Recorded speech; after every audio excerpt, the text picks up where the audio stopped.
Does God approve of the use of mechanical instruments and worship to Him? Just as long as your worship is directed to Him, does He care if you express that praise with the accompaniment of a piano or guitar or drums or other mechanical instruments? It is commonplace for most churches to assume that God approves of this type of worship. But what do the Scriptures teach us concerning their use? If you're interested in worshiping according to God's instructions, you'll want to know how the Bible answers this question so that your worship can be acceptable to God. Let's notice as we begin this study that worship must be in spirit and in truth. The question, does God approve of mechanical instruments and worship, actually begins with a much larger question. And this is the question of, does God care how we worship Him? Just as long as He is the one we are worshiping, does He care how we are offering this worship? You know, the Old Testament repeatedly demonstrates that God did care how He was worshiped, and He prescribed an entire system of sacrifices and offerings which were to be used in worship. Specific examples also teach us that individuals who did not comply with God's specifications for worship failed to please God. For instance, God had no respect for the offering that Cain brought to Him in Genesis chapter 4, verses 3 through 5. Similarly, Nadab and Abihu in Leviticus 10, verses 1 and 2 used unauthorized fire for their sacrifice, and God killed them for it. The New Testament also demonstrates that God does not approve of just anything that is done in the name of worship. For instance, in Matthew chapter 15, Jesus condemned the hypocrisy of the Pharisees and scribes by referencing a prophecy of Isaiah. Look at this in Matthew chapter 15, verses 8 and 9. It says, "These people draw near to me with their mouth and honor me with their lips, but their heart is far from me, and in vain they worship me, teaching as doctrines the commandments of men." So since it is possible to worship God in a way He does not approve, we need to understand what qualities are necessary in order for our worship to be acceptable to God. And Jesus gives us this information in John chapter 4 and verses 23 and 24, where He says, "The hour is coming and now is when the true worshipers will worship the Father in spirit and in truth, for the Father is seeking such to worship Him. God is spirit, and those who worship Him must worship in spirit and truth." So the Father is seeking those who will worship Him in spirit and in truth. To worship God in spirit is to worship Him in a heartfelt and sincere way, not just going through the motions. To worship God in truth is to worship Him according to all that God has revealed as being truth, including the things He has instructed to be done in worship.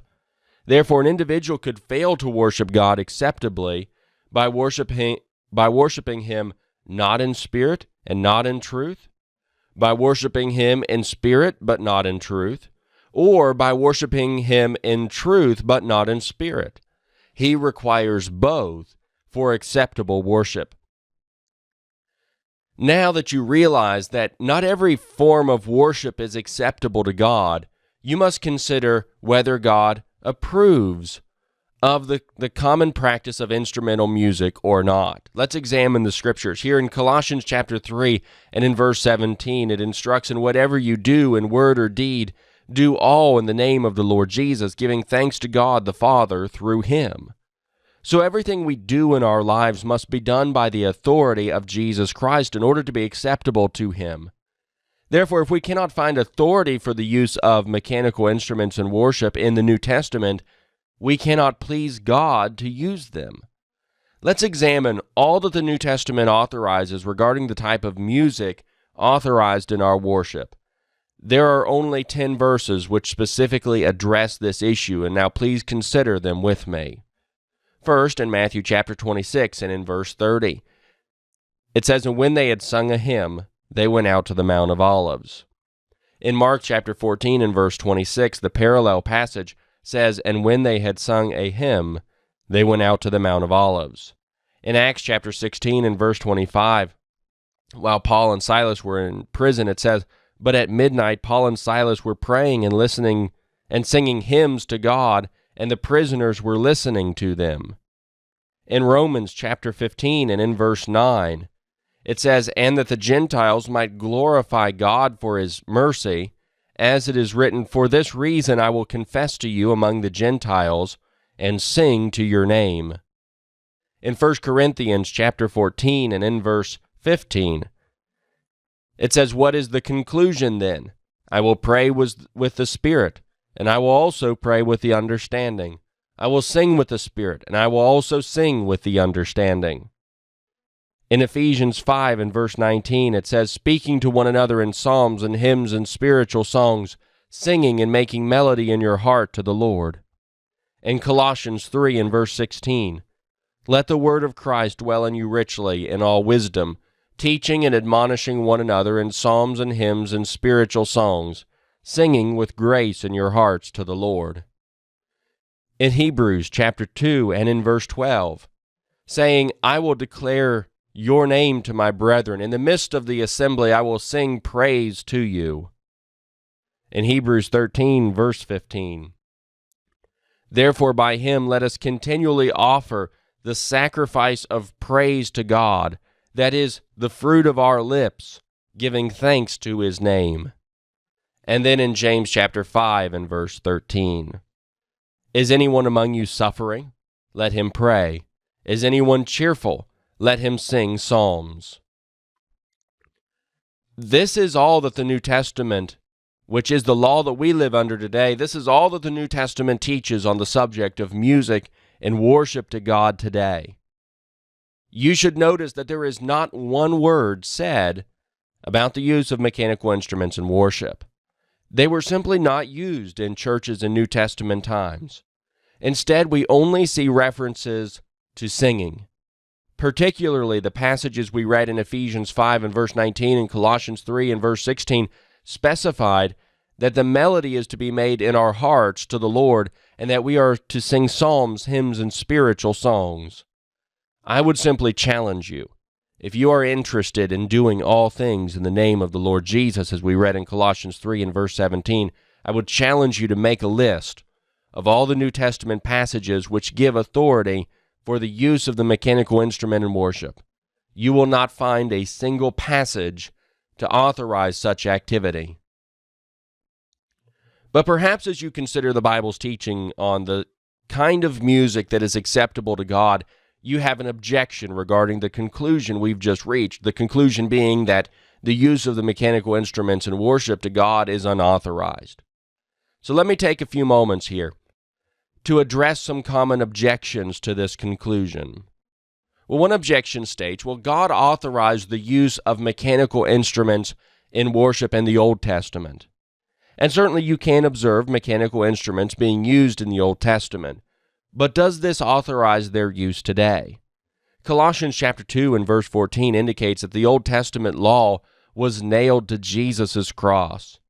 Therefore, the system of law and all of its worship has been done away with. Today, we live under Jesus' new law, and we must find authority for our worship in the pages of the New Testament.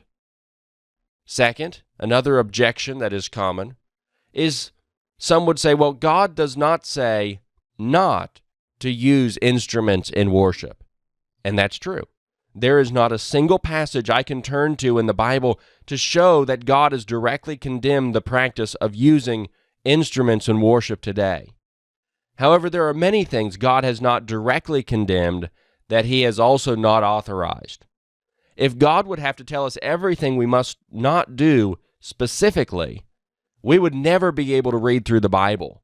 Instead, God tells us things he specifically wants us to do, and this then eliminates all the rest. For instance, when God commanded Noah in Genesis chapter 6 and verse 14 to make an ark of gopher wood, he did not have to command Noah not to use all of the other kinds of wood, like pine and cedar and oak and all of the others. When he specified the use of one, it automatically excluded everything else. In the same way, when God specifies singing and he only authorizes singing, it automatically excludes every other type of music. A third objection that's commonly used is that the Greek word solo, many will say, authorizes the instrument. In Ephesians 5 verse 19, it instructs us that we make melody in our hearts to the Lord. The phrase making melody is the translation of the Greek word solo, which refers to touching or striking a chord, plucking, stimulating, and playing, and it's a word which would be used in the Greek language to play a musical instrument. However, allow Ephesians 5 and verse 19 to explain to you exactly what gets plucked, stimulated, or played. Paul instructed making melody in your heart to the Lord. So the instrument that's to be used in worship to God is the heart. It's not a mechanical instrument like the piano or the guitar or some other. And a fourth objection would say, the instrument enhances and aids my worship. And it's common for folks to believe that the use of the instrument in worship causes them to feel better as they worship and actually improves their worship. However, as I've already demonstrated from John chapter 4, verses 23 and 24, I've demonstrated that worship which is heartfelt and sincere is not acceptable to God if it is not done according to truth. Therefore, in order for something to be used to enhance or to aid your worship, it must also be authorized, which the instrument is not. Remember, your worship to God must be about God, not about your own feelings. So you must do whatever pleases God. As we close this study and asking this question, does God approve of mechanical instruments in worship? We see that God simply does not authorize the use of mechanical instruments in worship today. To use the instrument in worship anyways is failing to act in the name of the Lord Jesus, as we saw in Colossians 3 and verse 17, and it also fails to worship God in truth, as Jesus said in John chapter 4, verses 23 and 24.